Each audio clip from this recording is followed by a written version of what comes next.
नमस्कार दोस्तों, आपका स्वागत है। इस वीडियो में आपको दिन भर की बड़ी खबरों के बारे में जानकारी देंगे, तो आपसे छोटा सा निवेदन है कि आप एक बार वीडियो को लाइक और चैनल को सब्सक्राइब जरूर कर दें। पीएम मोदी से मोहम्मद यूनुस क्यों डरे हुए हैं? बांग्लादेश में चुनाव से पहले भारत पर झूठे आरोप लगा रहे हैं। बांग्लादेश में साल 2026 के फरवरी में चुनाव होने वाला है। उससे पहले बांग्लादेश की अंतरिम सरकार के मुखिया मोहम्मद यूनुस हर कीमत पर बांग्लादेश चुनाव का रुख भारत विरोधी करके सियासी बाजी मारने के चक्कर में लगे हैं। लेकिन मोहम्मद यूनुस को हर बार मुंह की खानी पड़ रही है। बांग्लादेश में हो रहे हिंदुओं के ऊपर अत्याचार को अनदेखा करने वाले मोहम्मद यूनुस ने बांग्लादेश में हिंदू विरोधी लहर बनाने का एक नया तरीका निकालने की कोशिश की, लेकिन उसमें भी फेल हो गए हैं। अरावली पर्वतमाला को लेकर उठे विवाद के बीच सुप्रीम कोर्ट ने अपने ही आदेश 20 नवंबर को जारी पर रोक लगा दी है। अगली सुनवाई 21 जनवरी 2026 को होगी। तब तक खनन भी नहीं होगा। कोर्ट ने कहा है कि एक्सपर्ट कमेटी गठित की जाए जो जांच करेगी। ये कमेटी मौजूदा विशेषज्ञ समिति की रिपोर्ट का विश्लेषण करेगी। इसके बाद संबंधित मुद्दों पर कोर्ट को सुझाव देगी। राजस्थान, गुजरात, दिल्ली और हरियाणा को भी नोटिस जारी कर इस मुद्दे पर अपने स्वतः संज्ञान मामले पर उनकी प्रतिक्रिया मांगी है। कोर्ट ने कहा, अदालत की टिप्पणियों का गलत अर्थ निकाला जा रहा है। मुख्य न्यायाधीश सूर्यकांत ने कहा कि अदालत की भी यही भावना है कि विशेषज्ञ समिति की रिपोर्ट और उसके आधार पर अदालत द्वारा की गई कुछ टिप्पणियों को लेकर गलत अर्थ निकाले जा रहे हैं। सीजेआई ने संकेत दिया कि इन गलत धारणाओं को दूर करने के लिए स्पष्टीकरण की जरूरत पड़ सकती है। जी राम जी से राज्यों को 17,000 करोड़ रुपए फायदा होगा। एसबीआई ने दावा किया है कि यूपी, बिहार और महाराष्ट्र को ज्यादा फायदा ग्रामीण इलाकों में रोजगार की गारंटी देने वाले नए कानून विकसित भारत गारंटी फॉर रोजगार एंड आजीविका मिशन वीबी जी राम जी से राज्यों की आर्थिक स्थिति और मजबूत होगी। State bank of India SBI की लेटेस्ट रिपोर्ट के मुताबिक फंडिंग पैटर्न में बदलाव के बावजूद राज्यों को सामूहिक रूप से करीब 17,000 करोड़ रुपए का शुद्ध लाभ होने की उम्मीद है। सरकार ने कहा कि नए कानून में हर ग्रामीण परिवार को अब साल में 125 दिन काम देने की गारंटी होगी, जो पहले 100 दिन थी। इससे गांव में रहने वाले परिवारों को ज्यादा काम मिलेगा और उनकी आर्थिक सुरक्षा मजबूत होगी। उनकी धारा 22 के तहत इस योजना के खर्च को केंद्र और राज्य सरकारें मिलकर वहन करेंगी। सामान्य राज्यों में खर्च का बंटवारा 60% केंद्र और 40% राज्य के बीच होगा। महाराष्ट्र निगम चुनाव में अजित और शरद पवार ने गठबंधन कर लिया है। अजित पवार बोले, परिवार फिर एकजुट हो गया है। 2.5 साल पहले एनसीपी तोड़कर एनडीए सरकार में शामिल हुए थे। महाराष्ट्र के उप मुख्यमंत्री अजित पवार ने रविवार को पिंपरी चिंचवाड़ नगर निगम चुनाव के लिए अपनी नेशनलिस्ट कांग्रेस पार्टी एनसीपी और एनसीपी शरद चंद्र पवार गुट के बीच गठबंधन की घोषणा की। उन्होंने कहा कि नगर निगम चुनाव के लिए घड़ी और तुतारी एक साथ आ गए हैं।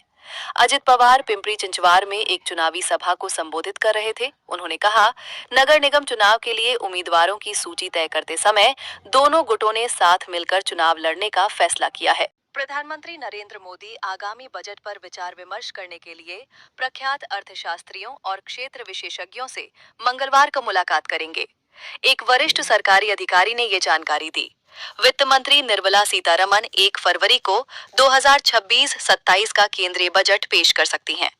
भू राजनीतिक अनिश्चितताओं और भारत के निर्यात पर अमेरिका के 50% के भारी शुल्क के बीच ये बजट पेश किया जाएगा। अर्थशास्त्रियों तथा क्षेत्रीय विशेषज्ञों के अलावा नीति आयोग के वाइस चेयरमैन सुमन बेरी, नीति आयोग के मुख्य कार्यपालक अधिकारी सीईओ बीवीआर सुब्रमण्यम और आयोग के अन्य सदस्य भी बैठक में शामिल होंगे। नए साल के जश्न की तैयारियों के बीच लोगों को बड़ा झटका लग सकता है। देश के कई शहरों में 31 दिसंबर और 1 जनवरी को ऑनलाइन फूड डिलीवरी सेवाएं प्रभावित रहने की संभावना है। रिपोर्ट्स के मुताबिक लोकप्रिय फूड डिलीवरी प्लेटफॉर्म जोमैटो और स्विगी की सेवाएं आंशिक या पूरी तरह से बंद रह सकती हैं। इसका सीधा असर उन लाखों लोगों पर पड़ेगा जो नए साल की पार्टी के लिए घर बैठे खाना मंगाने की योजना बना रहे थे।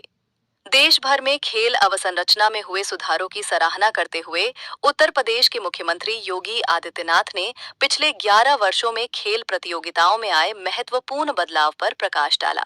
मुख्यमंत्री योगी ने गोरखपुर में एक सभा को संबोधित करते हुए खेलों में युवाओं की भागीदारी के महत्व पर बल दिया और कहा कि जब वे खेलेंगे तभी देश समृद्ध होगा। उन्होंने आगे कहा कि स्वस्थ शरीर केवल खेलों, योग और योगाभ्यास के माध्यम से ही प्राप्त किया जा सकता है। आईएमडी ने उत्तर भारत के लिए शीतलहर और घने कोहरे का अलर्ट जारी किया है, जिसमें दिल्ली, राजस्थान, हरियाणा, पंजाब, उत्तर प्रदेश और बिहार के कई जिलों में कड़ाके की सर्दी का सामना करना पड़ सकता है। अगले 2 से 3 दिन तक तापमान में गिरावट के कारण पाला गिरने और कोहरे का प्रकोप बढ़ेगा। इसके साथ ही ट्रेनों और फ्लाइट्स की सेवाओं में भी देरी हो सकती है। उत्तर प्रदेश में कई जिलों में कोहरे और शीतलहर के कारण जनजीवन प्रभावित हो रहा है। फिरोजाबाद, वाराणसी, कानपुर और गोरखपुर जैसे शहरों में तापमान 9 डिग्री सेल्सियस तक जा सकता है। वहीं दिल्ली और आसपास के क्षेत्रों में तापमान 6 से 7 डिग्री सेल्सियस तक गिरने का अनुमान है। घना कोहरा और स्मॉग अगले कुछ दिनों तक शहरी इलाकों में बना रह सकता है, जिससे वायु गुणवत्ता भी खराब रहेगी।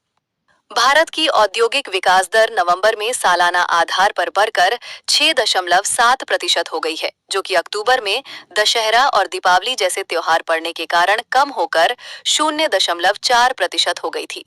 ये जानकारी सांख्यिकी मंत्रालय की ओर से सोमवार को दी गई। केंद्रीय गृह मंत्री अमित शाह ने सोमवार को कांग्रेस पार्टी पर तीखा हमला बोलते हुए उन पर बांग्लादेशी घुसपैठियों को वोट बैंक मानने का आरोप लगाया, जबकि वे असम की जनता, भूमि और सांस्कृतिक पहचान के लिए खतरा है। नागांव जिले के बटाद्रावा थान में पुनर्निर्मित महापुरुष श्रीमंत शंकरदेव आविर्भव क्षेत्र का उद्घाटन करने के बाद एक विशाल जनसभा को संबोधित करते हुए शाह ने कहा कि भारतीय जनता पार्टी भाजपा असम और पूरे भारत में सभी अवैध प्रवासियों की पहचान करने और उन्हें खत्म करने के लिए प्रतिबद्ध है। अमित शाह ने स्पष्ट किया कि जहां कांग्रेस अवैध घुसपैठियों से उत्पन्न खतरों को नजरअंदाज कर रही है, वहीं भाजपा असम के लोगों के हितों की रक्षा के लिए दृढ़ संकल्पित है। उन्होंने बताया कि ये घुसपैठिए न केवल क्षेत्र की अर्थव्यवस्था और संसाधनों के लिए, बल्कि इसकी विशिष्ट सांस्कृतिक पहचान के लिए भी खतरा पैदा कर रहे हैं। शाह ने कहा, कांग्रेस ने लगातार असम के लोगों, संस्कृति और पहचान को खतरे में डालने वाले घुसपैठियों को वोट बैंक के रूप में इस्तेमाल किया है। सीएम योगी आदित्यनाथ ने गोरखनाथ मंदिर में जनता दर्शन के दौरान अवैध कब्जा करने वाले माफियाओं के खिलाफ सख्त कार्रवाई के निर्देश दिए। उन्होंने जनता को हर तरह की समस्या के समाधान का भरोसा दिलाया। यूपी के मुख्यमंत्री योगी आदित्यनाथ ने अब भू माफियों पर एक्शन लेने का मन बनाया है। उन्होंने सोमवार को अधिकारियों को अवैध रूप से जमीन पर कब्जा करने वाले बाहुबलियों और माफियाओं के खिलाफ सख्त कार्रवाई के निर्देश दिए हैं। सीएम ने ये आदेश गोरखनाथ मंदिर में जनता दर्शन कार्यक्रम के दौरान लोगों की शिकायतें सुनते हुए दिए। उन्होंने जनता को भरोसा दिया कि सरकार जबरदस्ती संपत्ति पर कब्जा करने वाले किसी भी शख्स को नहीं छोड़ेगी।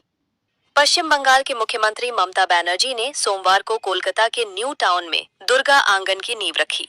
ये देश का सबसे बड़ा दुर्गा मंदिर परिसर होगा, जो 15 एकड़ में बनकर तैयार होगा। इस मंदिर में रोजाना 1 लाख श्रद्धालु दर्शन कर पाएंगे। मंदिर परिसर की नींव रखने के बाद ममता ने जनता को संबोधित किया, अपने ऊपर लगे तुष्टीकरण के आरोपों का जवाब दिया। ममता ने कहा, कई लोग कहते हैं कि मैं तुष्टीकरण कर रही हूँ, लेकिन मैं सेक्युलर हूँ और सभी धर्मों में विश्वास करती हूँ। मुझे बंगाल से प्यार है, मुझे भारत से प्यार है, यही हमारी विचारधारा है। ममता ने आरोप लगाने वाले का नाम नहीं बताया, लेकिन विपक्षी भाजपा अक्सर उन पर मुसलमानों को खुश करने का आरोप लगाती रही है। नए साल के जश्न के लिए बड़ी संख्या में टूरिस्ट राजस्थान पहुंच रहे हैं। जयपुर, जोधपुर, जैसलमेर, उदयपुर और खाटू श्याम सीकर में पर्यटकों की भारी भीड़ है। जैसलमेर में पिछले 10 साल का सबसे बड़ा टूरिज्म बूम देखने को मिल रहा है। यहाँ सोनार फोर्ट में इतने टूरिस्ट पहुंचे हैं कि पैर रखने तक की जगह नहीं है।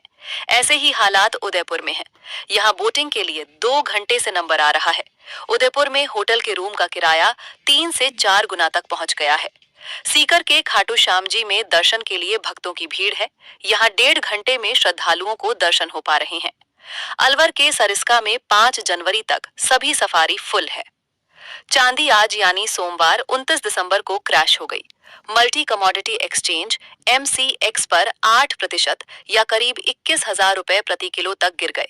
चांदी सुबह 2,39,000 रुपए पर खुली थी, फिर 2,54,000 रुपए के ऑल टाइम हाई पर पहुंच गई। बाद में अचानक लुढ़क कर 2,33,000 रुपए पर आ गई।